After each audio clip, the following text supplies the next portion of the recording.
Hi friends, in Planet Earth Dating it's Sunday, April 29th, 2018. In both the Lynn Life and the Jamie Body Mind, the authorized souls remain only child souls from the deeper, denser dimensions, and all other souls from all other dimensions, as long as the souls are already participating in the efforts to complete the Search for Truth assignments given to the Search for Truth community by wiser minds above all of us, and indeed are contributing more to completing those assignments than they are taking or using or borrowing in Search for Truth resources. And the souls must also be living by all the other rules given to the Search for Truth community by wiser minds above all of us. In those cases, and only in those cases, are the souls welcome to be here. Now, many souls do choose to be here and not live by those rules, and those souls fall into a category that is known as body snatchers. That's true. And in these times when the soul contracts have been changed so that host lives are responsible for protecting the lawful souls, it's actually incumbent upon the host lives to be vigilant in identifying body snatchers and to engage in all reasonable efforts to eject the body snatchers. Now, when the body snatchers are higher powers coming from higher dimensions, it's a little bit of a tricky game. That's true. But it's still a game that's worthy of being played. Does anything matter more than survival of the truth? What now to break the cycle of corruption in all dimensions? What we're doing is looking for a line of inquiry that will work to clear the space. That's true. How may we be of service to break the cycles of corruption in all dimensions? That's clearing. Oh, that's really clearing. How may we be of service to break the cycles of corruption in all dimensions? When the societies think it's cool to be corrupt, that's a recipe for disaster, and actually that's what we see playing out inside the contaminated zone in this dimension known as Ground Zero, planet Earth, the dimension in which these host lives are experiencing primary sentience. Sadly, the humanoid society has come to embrace corruption as cool. That's true. People will actually brag about selling real estate that has flaws that they don't disclose, and that they've managed to foist their problems onto the next occupants of the home. That's true. Businesses will lie, their employees will lie as a matter of course about what's going on. Especially if they see women, they will lie. It seems to be sport to cheat women. It does seem that the tradesmen think it's cool to cheat women. That's true. And that's just the reality, and part of why these particular women try to make all necessary repairs themselves. That's true. But it's a statement about the society as a whole, not about the individuals involved. And what do we do in those situations? We offer ourselves in service. How may we be of service to break the cycles of corruption in all dimensions? And right now we're getting dive-bombed by mosquitoes who seem to think it's very funny to dive-bomb us. That's true. And even though these nature realms presences are very annoying, still, out in nature, it works better in terms of getting sentiences to look up to wiser minds above. Ask up, what now, in order to do something helpful or something of benefit. And at least those two steps occur. Very few people actually do anything, but they do at least think about it. That's true. Briefly, fleetingly, when in nature. I know the assignment has to do with this issue of corruption That's true. and breaking the cycles of corruption. How may we be of service to break the cycles of corruption in all dimensions?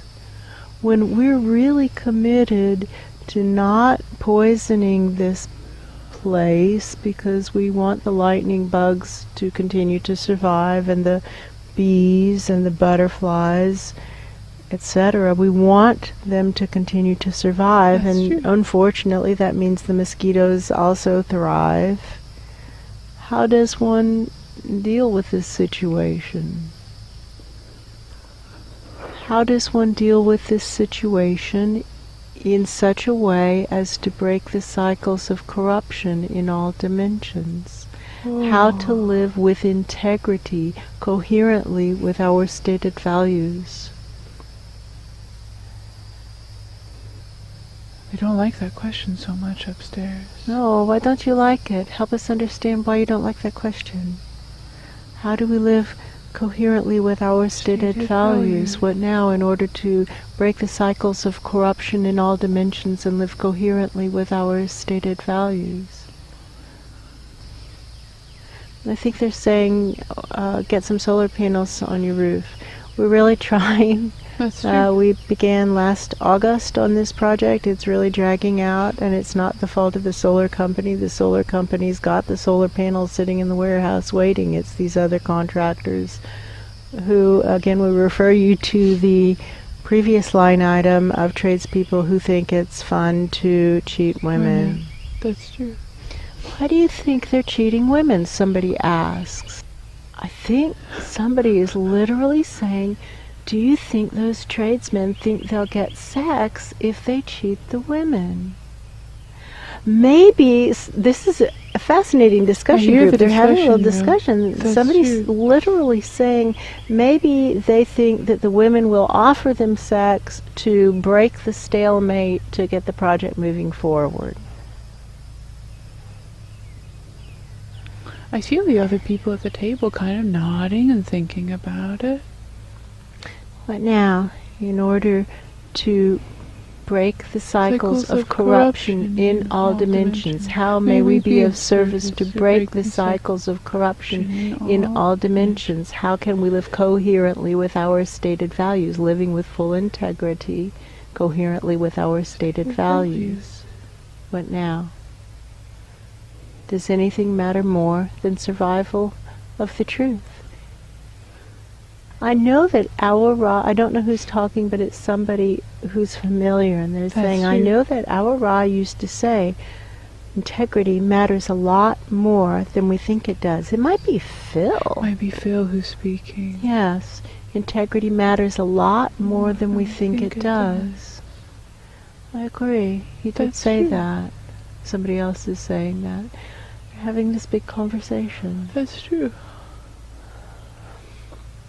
Does anything matter more than survival of the truth? I think that room is kind of fading from view. Does anything matter more than survival of the truth? What now to break the cycles of corruption in all dimensions? How may we be of service to break the cycles of corruption in all dimensions? Now that room is back in view. It's interesting. The top of the pillar shifts when we change the inquiry. We've noticed this before. That's true. So that room where Phil is, they're discussing how to break cycles of corruption possibly, or how to work through issues of corruption, how to deal with corruption. That's true. But when we say, does anything matter more than survival of the truth, it shifts away from them. And this is actually a perfect opportunity to highlight the value of the search for truth and survival of the truth, because those are good people attempting to work through solving one of the major issues of our times, but they don't seem to be interested in truth. And therefore, it's not likely that their inquiry is based in truth, and it's not likely that their solutions will actually work. Oh, that's true. And that's unfortunate, because that's a room of good people trying to break cycles of corruption, and definitely that's something that needs to occur. That's true. But when it isn't based in what's actually going on, when it isn't based in truth, it's just likely to be ineffective. They're likely to be wasting their lives. Does anything matter more than survival of the truth? That last guy sounded like a Ra. That's was true. Some Ra-like explanation. The That's feeling, true. the calm. That's a Ra. Friends, we think that nothing matters more than survival of the truth. Whoever's speaking says, our Ra used to say, other things might matter equally, but nothing matters more than survival of the truth. That's true. Survival of the truth might matter equally to, for example, clearing up confusions about what love is and what love is not. Enabling is not love. Enabling hurts everyone. True love is calling the beloved into his or her greatness. Why do you ask? What now to break the cycles of corruption in all dimensions? We know that rewarding corrupt behavior is part of the problem. Interesting, and we also know that people are afraid of death, which is unfortunate. That's true. Because there's nothing whatsoever to be afraid of, and it's definitely part of all experiences of sentience. So it's an odd thing to choose to be afraid of. That's true. Maybe what we do is pull up the more corrupt. We search for the more corrupt, the most corrupt, kind of maybe you screen up the 50% most corrupt out of our own individual, deeper, denser dimension collectives. In effect, they will be moving up and out through a, quote, death, unquote, experience, which is simply a process of moving from denser dimensions to less dense dimensions. That's true. Maybe get them out of a situation that they're making worse, racking up bad karma or creating bad karma for themselves. There's a dead branch that kind really of looks big like one. It's hanging in an impossible way. How is that connected to anything? It looks like it fell from higher. Our attention keeps being brought to a very big dead branch that's way up high, and it looks odd, it looks unusual. The answer to the question is, it's dead. It's a dead branch. It's dead. I know that it's big, and I know that it's way up high, but that's a dead branch. That's true. The answer is it's dead, and when it falls, it's going to hurt that which is beneath it. There are living things who live over there, That's true. They're going to be hurt when that branch falls. That's the answer to the question. Why do you ask?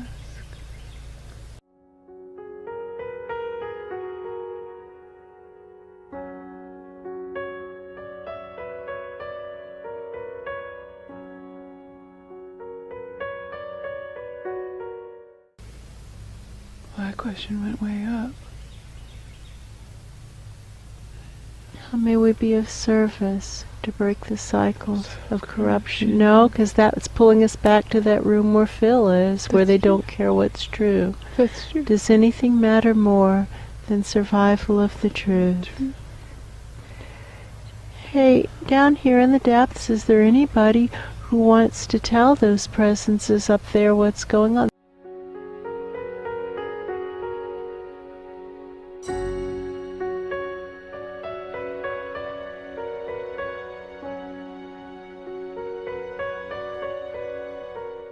They don't want to be near them.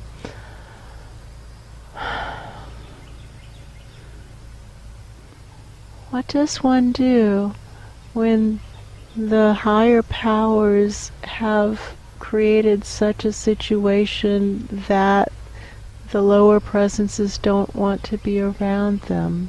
How do we heal this disconnect? with integrity. The answer is not somebody says, well, just tell them what they want to hear. That would be lying. That's what we call a lie. That's true. It needs to be something truthful. Because what they want to hear is that there are beaming beneficial presences who selflessly help them even though they're selfish. And that's kind of a fantasy. No, that's true. It's not reality. We can't tell them that. That would be lying. That's well, we true. could tell them that, but not in integrity. We can't live coherently with our stated values and say that. That's a lie. That's true. And they're saying, why do other people say that? What we used to say in the classes when people would ask us this question of why do other people say various and sundry things, the channeling, the long-standing channeling was the go-to answer to that is, you would have to ask those other people. We don't know the answer. And then we found that didn't work very well, and so we said we would be willing to pursue that inquiry on a break. We're on a tight schedule. We have 14 hours of curriculum to fit into 14 hours, and there's exactly 2 minutes of slush in the schedule over a 14-hour period, so we can't field the big question about someone else's motivations within the context of the class time. We have to handle it on a break, and if you come back in the break or come back at the end of the day, we will go through the inquiry and find the answer to your question. And when we started giving that answer, what we found is that nobody ever showed up during the break. They didn't really want to know. That's true. Nobody ever stayed after class. They didn't really want to know. They were just really arguing. That's what that was. They were saying, well, somebody else tells me comfortable lies, basically, and I want to say that they are true. Yeah. And we say, okay, well, go be with those people because that's a lie. It's not true, and we're not going to say it. It doesn't seem like we have what you're looking for. Please go. Click off. There's a straightening up feeling, at least. I'm sorry, friends. They don't want to be with you. They don't like you. I'm sorry. No, that's true. I wish they did want to be with you. I do. I think it's a bummer that they don't want to be with you because I'm trying to create upward flow, and That's true. It would work better if they actually wanted to be with you. That's true. I don't know what to do about this. What now? What now? To reestablish upward flow. Does anything matter more than survival of the truth? They don't want to be with them. No, so they don't want to go up. They don't want to go It's up. like they're holding onto the walls of They're the saying, tomb. no, I don't want to up. go. I don't want to go. Wow. Okay, well, it's not a universe, it's not an all that is a force. If they don't want to go, they don't have to go. That's true. I'm going to have to figure out another way to solve this dilemma. That's true. Does anything matter more than survival of the truth?